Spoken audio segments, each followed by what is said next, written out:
Well, hello everyone.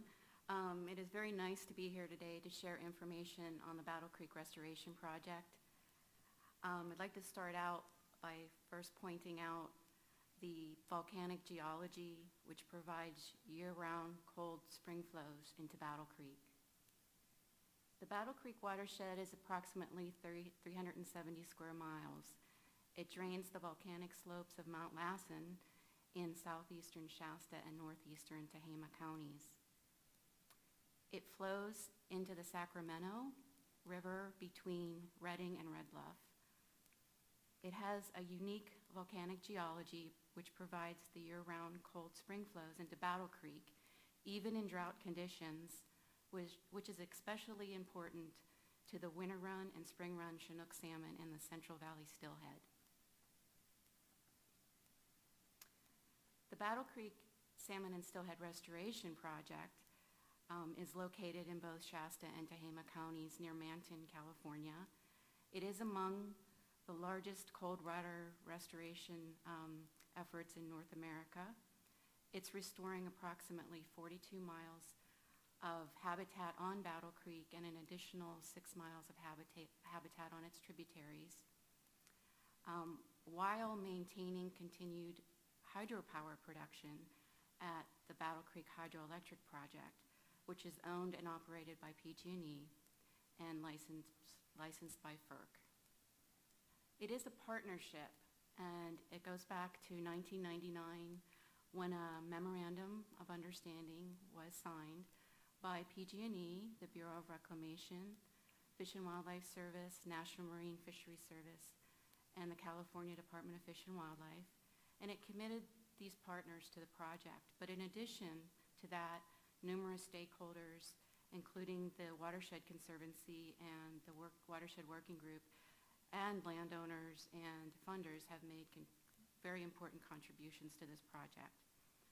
The Bureau of Reclamation's role in this project is overall project management of compliance, design, construction, budget, schedule, as well as facilitation of adaptive management, which is a key element of this project. So the scope. The scope includes a modification of the hydroelectric project located on North Fork Battle Creek, South Fork Battle Creek, and Baldwin Creek, which flows into the main stem of Battle Creek. And in its entirety, it involves a lot. It involves the removal of 5 diversion dams, installation of fish screens and ladders on 3 other diversion dams, prevention of mixing of North and South Fork Battle Creek waters, construction of a fish barrier, and dedication of water rights for in-stream purposes at the dam removal sites. Basically, this project will also reduce the hydropower production from 28 megawatts to 20 megawatts. And it does involve the implementation of adaptive management to ensure the fisheries objectives are met. So the timeline. Again, the partnership MOU was signed in 1999, and from 1999 until 2009, planning, design, and compliance efforts took place, and also the needed funding was secured to move forward with construction. Our first construction contract was awarded in September 2009, and to date, 7 construction contracts have been completed. 1 more is almost complete, and there are 3 future construction contracts. Total construction is anticipated to be completed in 2020, and adaptive management will occur beyond 2020. So here's an overall project schematic of the different project sites on both the North and the South Forks. You'll note the diversion dams along both the North and the South Fork. And then also along the main stem, there's the Baldwin Creek Baldwin Creek, which flows into the main stem. Also note the lower project area on the main stem, as well as the upper project areas on the North Fork and the South Fork, which are natural barrier weirs. Also note the Coleman National Fish Hatchery, which is located on the lower project area limit. And it's located off of the main stem of Battle Creek. So the status. To date, we've removed a diversion dam and a canal and pipeline system. Again, we are modifying the hydroelectric project. We've installed fish screens and ladders at 2 diversion dams. We've completed access road, and the reason I identify that is the area is very, some areas are very difficult to get to. So this was a very steep access road, very complicated, and it required actually cut slope stabilization to secure that road so that there's access to that particular fish screen and ladder for PG&E. And also a construction of an approximate 1 mile long powerhouse bypass and tail race connector. And the reason that we actually constructed this bypass and tail race connector was to eliminate the mixing of North and South Fork waters. Because of the hydro system, there's water that flows into a powerhouse or diverts into a pipeline system, canal system in the North Fork, and that water is actually sometimes released into the South Fork. So we want to eliminate that to get the habitat back to the natural conditions. So that's why we actually constructed this bypass and tail race system. And also we have constructed a fish barrier weir. And the reason why we have actually constructed a fish barrier weir is because we want to protect an upstream trout hatchery from the fish diseases that anadromous fish carry. The fish barrier will also provide a constant 5 CFS downstream of the barrier weir on Baldwin Creek, which does provide suitable habitat for anadromous fish. So what's remaining? We need to complete some work at the fish screens and ladders on the Eagle Canyon and North Battle Creek feeder diversion dams. We are installing another fish screen and ladder at Inskip Diversion Dam. And then also another tail race connector, again to avoid the mixing of North and South Fork waters. And then lastly, removal of some small diversion dams on tributaries, and then 2 diversion dams on the South Fork of Battle Creek, as well as a South Canal and pipeline system.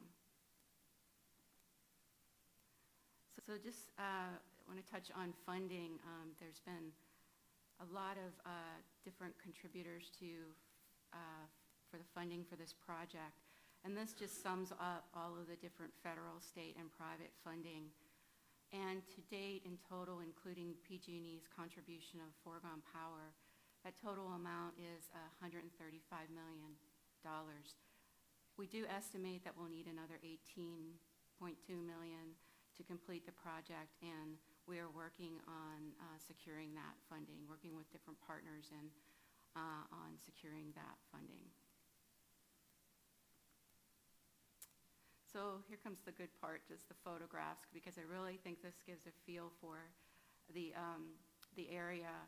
And this is actually after Wildcat Dam and canal and pipeline system was removed. And try to point out just,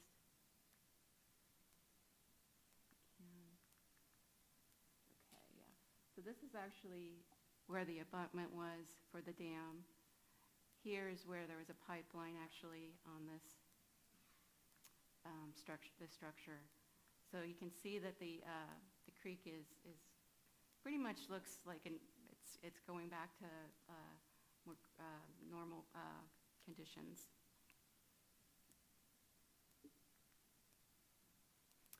Okay, and this is an example of a fish screen and ladder that we've constructed, and here's the original dam. You can see it's actually, you can also see the geology there, the rocks. So this was in a canyon. So when this fish screen and ladder was constructed, it's actually needed to have the concrete come down off of the plateau in a bucket and pour all of the concrete here. So it was quite the effort. Here's the fish ladder, fish screen.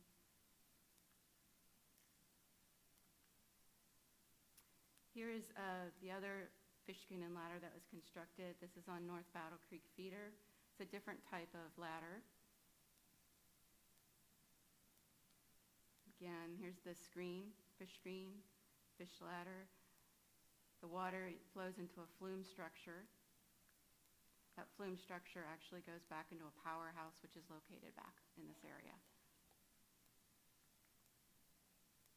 Okay, and this is the Baldwin Creek barrier weir, and this was the weir to protect an upstream trout hatchery, and it provides, again, at least a constant flow of 5 CFS down into Baldwin Creek, which flows into the main stem of Battle Creek.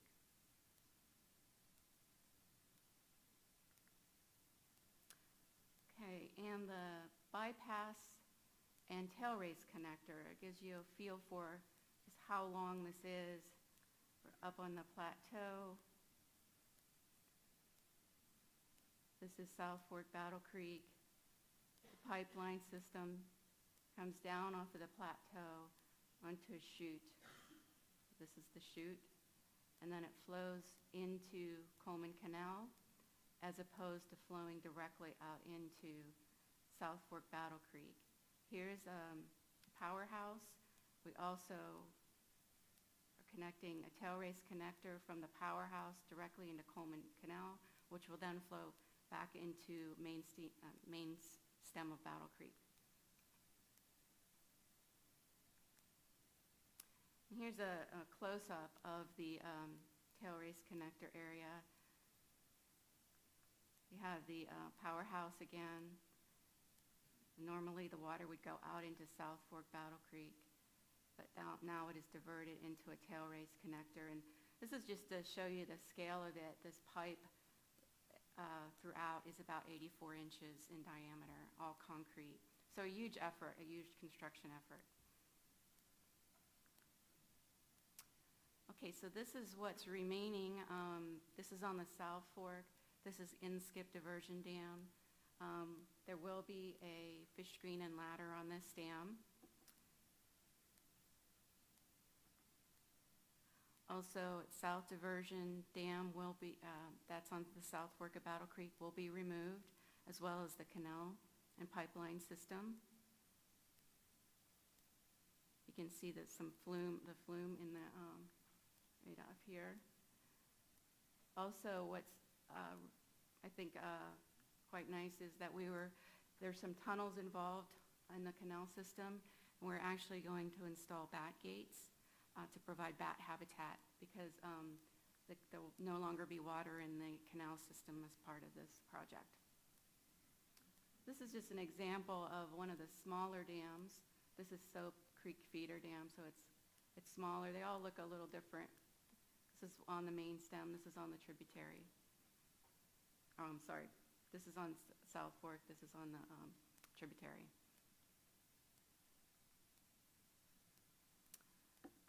Okay, and so I'd like to just touch on adaptive management a little bit, which is really an important aspect of this project, because once construction is completed, adaptive management kicks in. And back in 2004, the Battle Creek Restoration Project Adaptive Management Plan was completed. And basically what that plan does is it lays out just all the efforts needed to ensure that we meet the project objectives. And currently we are working on the Coleman National Fish Hatchery Adaptive Management Plan. And the hatchery does have a barrier weir, and there's a whole lot of activity that occurs on the hatchery, and it is mitigation for Shasta Dam on the Sacramento River. So the goal of the adaptive management plan is to ensure that the hatchery meets their mitigation objectives, but also to ensure that the restoration project also meets their objectives. So it's quite complex, this effort of working together and creating an integrated framework. But we're doing that, and we're committed to doing that through an integrated monitoring plan, as well as a team charter, which will lay out monitoring, evaluation, and decision-making.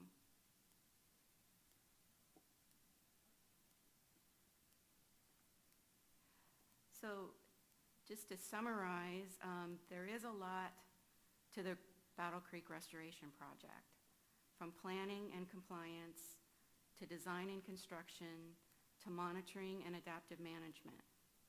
Years of efforts by dedicated individuals and teams. But here's a reminder of why we are restoring Battle Creek. We are restoring Battle Creek so that fish native to this area can come back to their beautiful home and thrive. Thank you.